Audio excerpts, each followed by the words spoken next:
Ladies and gentlemen, welcome to our meeting on September 4th, 2013. It's our regular City Council meeting, Fire Protection District.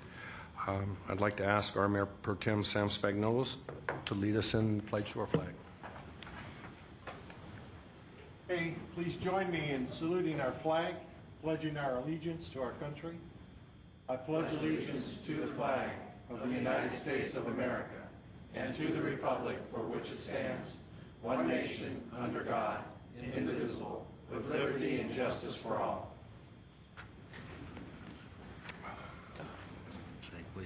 Roll call.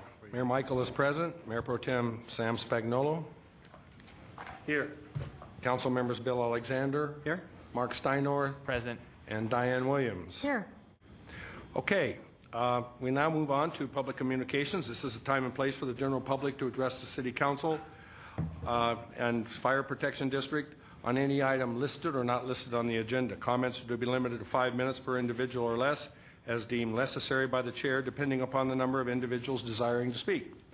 Public communications will not exceed 1 hour prior to the commencement of the business portion of our agenda. We have 11 speakers. You'll have 5 minutes to speak. When the red light goes off, your 5 minutes are up. And the yellow light kind of gives you an idea. You got about 1 minute remaining. Melissa Schweigert, followed by Vicki Roost.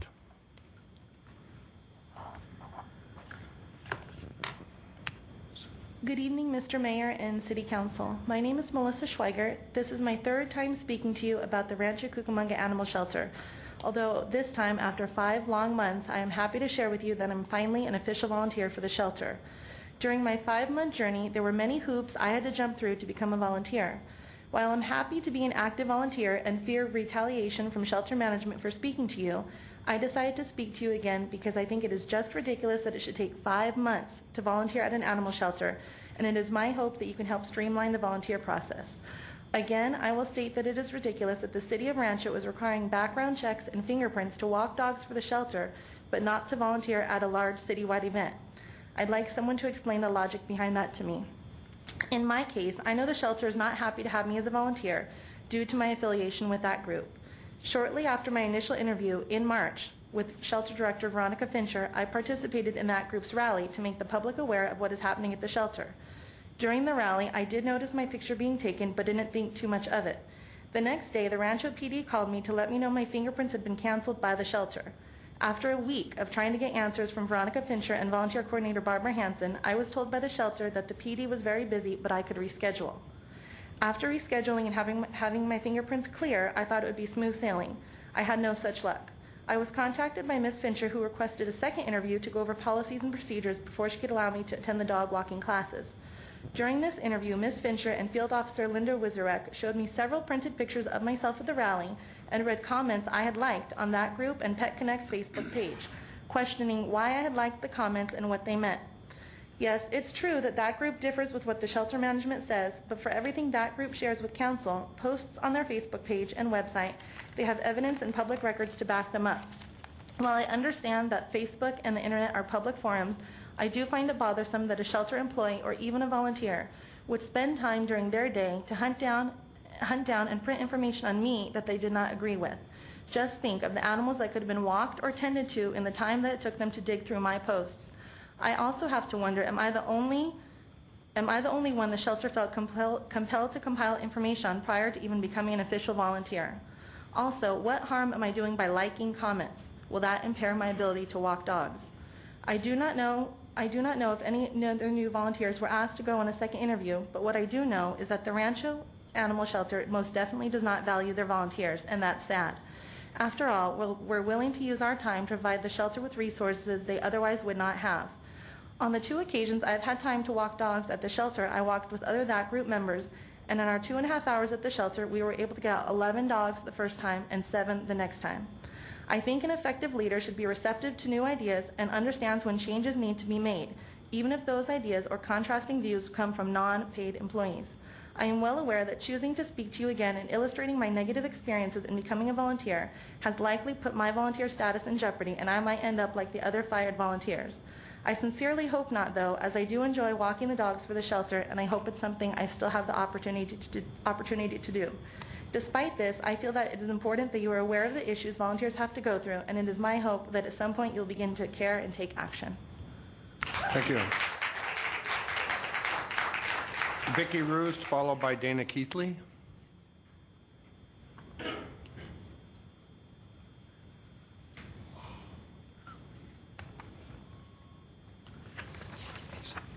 Good evening, council members and Rancho Cucamonga citizens. I'm here tonight to send out a plea for action on the part of Rancho Cucamonga, on the part of the Rancho Cucamonga shelter to rescue one of their previously adopted dogs who currently sits in danger at Devore, named Liza. This is Liza. Liza was adopted from the Rancho shelter at least twice, and both times the shelter failed to find her forever home. The last time I believe she was adopted from the San Bernardino PetSmart, so of course it would stand to reason her adopters live in the San Bernardino area. When I was fostering kittens, I expressed my concern with animals going to the San Bernardino PetSmart because if the animals were returned, they would most likely end up at a high-kill shelter, like the San Bernardino City Shelter or the county-run Devore Shelter. I was told that since all of the animals adopted from the Rancho shelter are microchipped, if they were to end up unclaimed at another shelter, Rancho would be notified and the animal would come back to our shelter. Either I was lied to or this is another one of the disappointing new changes of the new regime implemented at Rancho over the past 20 months. That group has helped to save 2 dogs that were previously adopted from Rancho and were going to be killed when they ended up in extremely high-kill facilities. Grace Kelly was at Devore and Ivory was at San Bernardino City Shelter. After talking to some of the people involved and previous adopters, I was told at least one of the families tried to return these dogs to Rancho and was turned away. The dogs then mysteriously ended up as strays at other shelters. I hope this is not true and this is not the new standard. I shudder to think about the animals who have slipped by us or ended up at other shelters we don't monitor as much. It is the shelter's responsibility to care for and find these animals home and not just pass the buck. We have been posting Liza many places on Facebook, but because we just pulled a dog named Courtney from the Rancho shelter who was in danger of being killed, we are pleading with the city and shelter to do what is right by Liza, an alumni of their shelter, a dog who deserves a lasting forever home, and pull her from Devore and find Liza her true home. Her current owners have approximately until September 8th to claim her. If they don't, she is available to be killed, so time is running out quickly to put a plan in place. If the fire volunteers were allowed to come back, we could help Liza and other dogs find their forever homes, but until that happens, our help is limited. Again, I am asking council and the citizens of Rancho to help make sure Liza, who counts as an adopted dog in the Rancho shelter statistics, make it out of both Devore and the Rancho shelter alive. The Rancho shelter's phone number, in case anyone wants to contact them about helping Liza, is 909-466-PETS or 909-466-7387. You can also check out that group on Facebook to follow Liza's story, and if there are any further questions, what you can do to help. Thank you. Dana Keithley, followed by Michael Sundquist.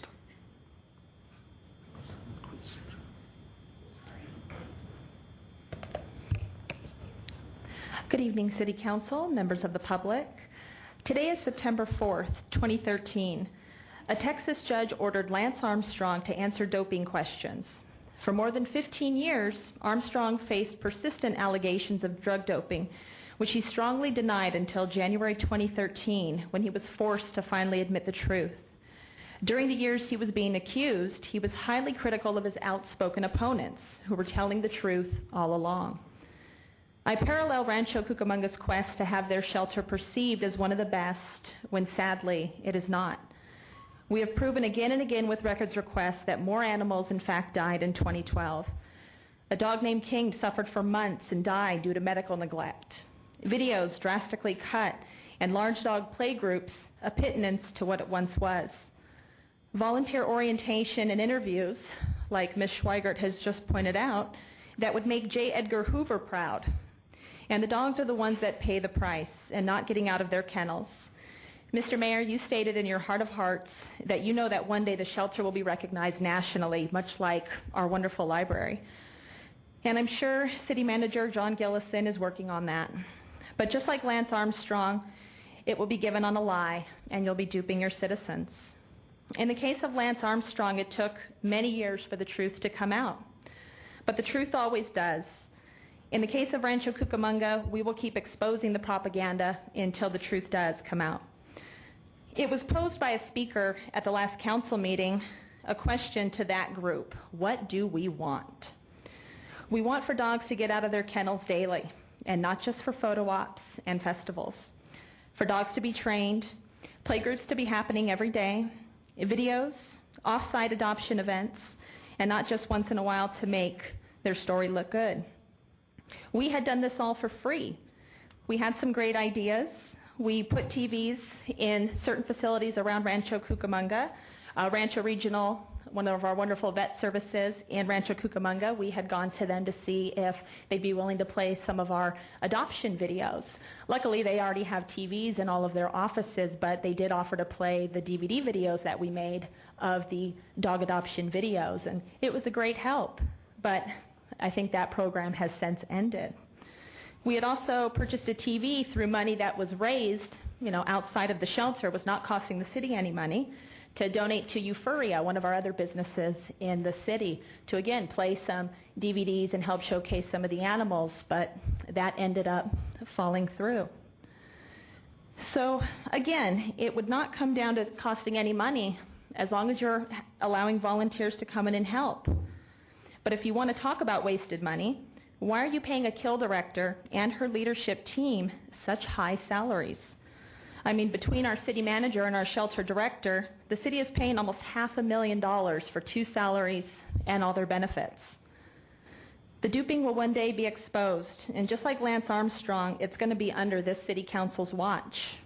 I just hope that you guys will all have the courage one day, like Councilman Alexander has, to just ask questions and speak up and want to find a way to make the shelter a truly great place. But one way or another, the truth will come out. Thank you. Michael Sundquist, followed by Marla Tauscher. Good evening, City Council. My name is Michael Sundquist, and I have been a Rancho resident for over 20 years. I'm here speaking on behalf of my daughter, Nicole Ashton, who was unable to attend tonight. My daughter's cat went missing while she was out of town on the 11th of August. On the 19th of August, she went to Rancho Animal Shelter to see if Zeto was there. She was given a tour of all of the rooms where cats were supposedly held, and no sign of Zeto. Nicole looked at the shelter website every day, and on August 25th, she saw him listed under a different name. However, it said that he had been brought in on August 11th, 8 days before Nicole went to the shelter to look for him. So where was he being kept? That question was never answered. Also, Zeto had a collar with the name and address on the collar. He was also microchipped. If he had been sitting at the shelter for over a week, it means the shelter never scanned him. What good is having a microchip if the shelter fails to follow the law and scan the animals? Nicole called the microchip company home again, and they confirmed that they had not been contacted by the shelter regarding the missing cat. But the cat's name had been changed in their system to Lotus. This is the street my daughter lives on, meaning the cat was picked up there and not brought in as a stray. So the shelter actually changed the name in the system and purposely failed to contact the owner. My daughter went to the shelter as soon as they opened that day and asked the woman named Brenda to see the cat. My daughter began asking questions and discovered that the cat was impounded, meaning that it had been trapped and picked up by the shelter. When my daughter revealed that it was her cat, Officer Weiserak was brought out to speak to her. She admitted that they failed to scan the cat when it was initially trapped in the field, because if the chip comes up, they must let the cat go. Then they failed to scan the cat upon processing intake at the shelter. When my daughter asked Miss Weisenak how this name got changed on the Home Again system, she said she didn't know and it was not documented.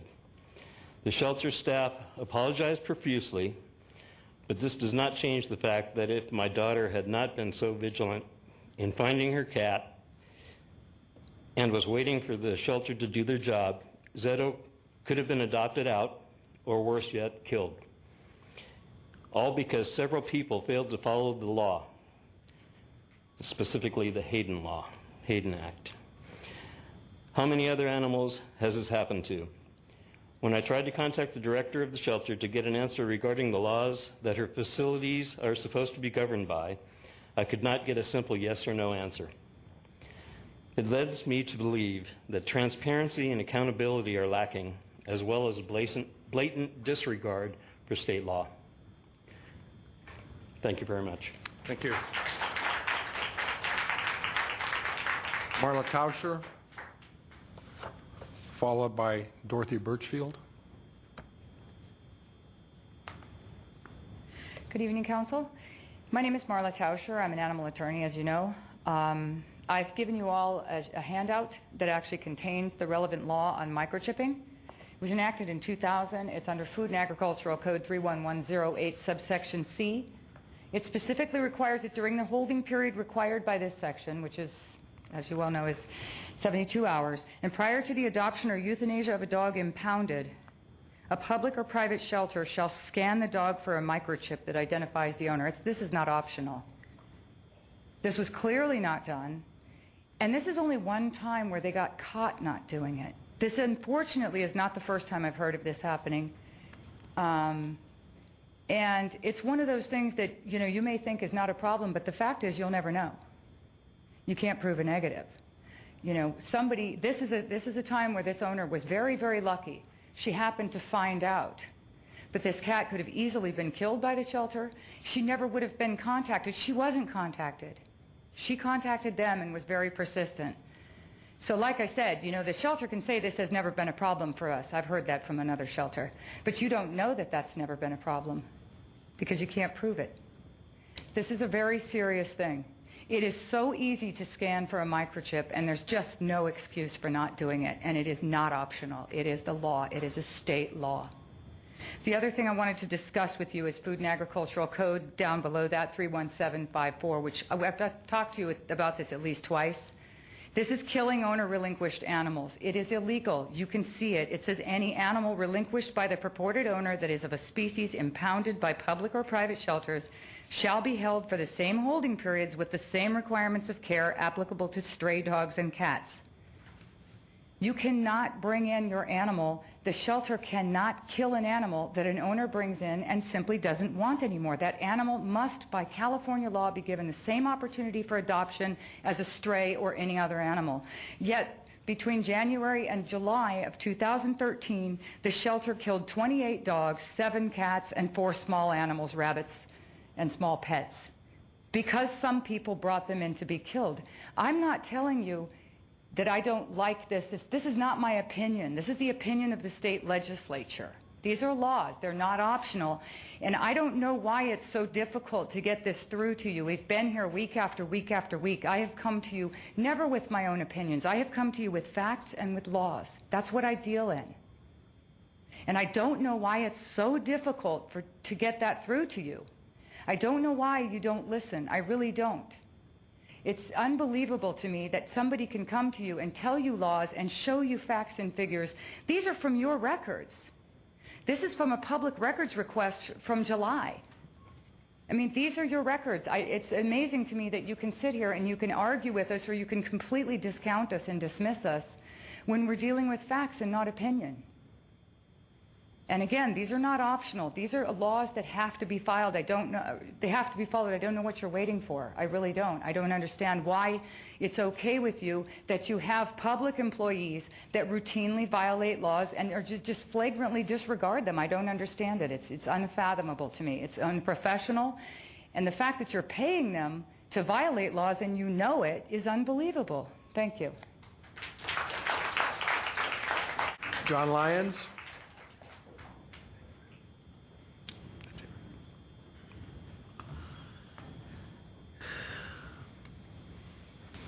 Mr. Mayor, members of the City Council, my name is John Lyons and I reside in the Etowah area of the City of Rancho Cucamonga. Well, we just went through Labor Day. It was a great weekend. I spent it at home. Of course, many of our restaurants were slow because everybody was out of town, but I saw car license plates from Nevada, Arizona, Texas, New Mexico, we really have become a destination where folks are coming from out of state. I wanted to talk, we talk about the canyon here just for 1 second. When I moved here, I was 24 years old, and I just turned 62 last week, so that to give you an idea how long I've lived here. And we used to take I had a dune buggy, one of those little fiberglass jobbies with a back seat, and my wife and her girlfriend and their kids, they would all ride in the dune buggy, and my buddy and I would take our motorcycles up to the canyon. And we used to do that all the time when it was hot. That's where you went when it was really hot during the summer, because there was nothing.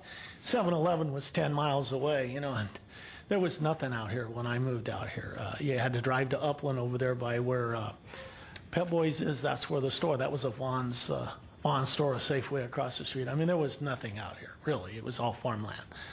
And it's all changed, and I just, I think the canyon's like the beach, and I think that everyone has a right to visit it. And, but we have to do it right. I mean, we're going to have to build facilities, and I mean, we're going to have to make it accessible, and that's something you'll have to work on. The next thing I want to talk about is this animal shelter. Well, I want to talk about my dog first. It was 112 in my front yard today and 106 in my backyard, so you can take your pick as to what the temperature really was. But my dog, Crunch, you've heard me talk about him before. I put an umbrella out in front of the front for him, and he has a little mister on there. And well, Crunch lays under the mister when it's really hot. He lays on one side, then the other side, and then you'd think he was getting a suntan. That's the way he lays under it. But just to talk about the animal shelter for a minute. I mean, they've run their bullying campaign for a year.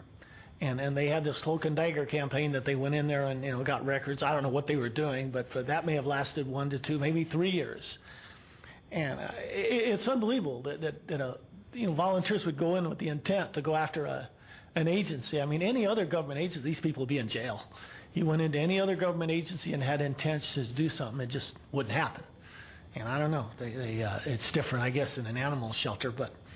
One of the things, I called them originally, the bad karma people. They ran this campaign before when the city was changing the shelter, and they really are bad karma people. And this bad karma, people don't realize what it does. And I've been trying to get people to listen to me for years. But the bad karma, it causes strokes, heart attacks, cancer. And I mean, just all kinds of bad things happen to the people probably who work for the city, and not to mention the people that were directed. And I just think that we should get a university to come here and do a study and see over this last 3 years whether or not we had a higher rate of cancer, heart attacks. So this would be the whole family, because a lot of times it's not the husband or wife who works there, it's the other parts, their family, their children. Maybe they have parents at home. Bad karma is just something that just goes out and attacks people. And I've been complaining about this for years, not just here in the city. They're running these kind of campaigns all over the country. I say I fall on deaf ears, but somebody needs to do a study, because we have damages, and these damages need to be collected. And I got to tell you, the city has damages too. I mean, these people have already threatened in the future. They've talked about what the damages are going to be. Well, as a taxpayer, I don't want to pay their damages. I want them to pay their damages. And this is just something we need to look at, because we need to change the tone here. Because these people just come in and bully the city and do whatever they want to do. And I mean, they call it free speech or whatever they want to see, but the fact is that it has damages, and we need to look at collecting them. Anyway, thank you. Thank you. What you just said is one of the most insanely idiotic things I have ever heard. At no point in your rambling, incoherent response were you even close to anything that could be considered a rational thought. Everyone in this room is now dumber for having listened to it. I award you no points, and may God have mercy on your soul.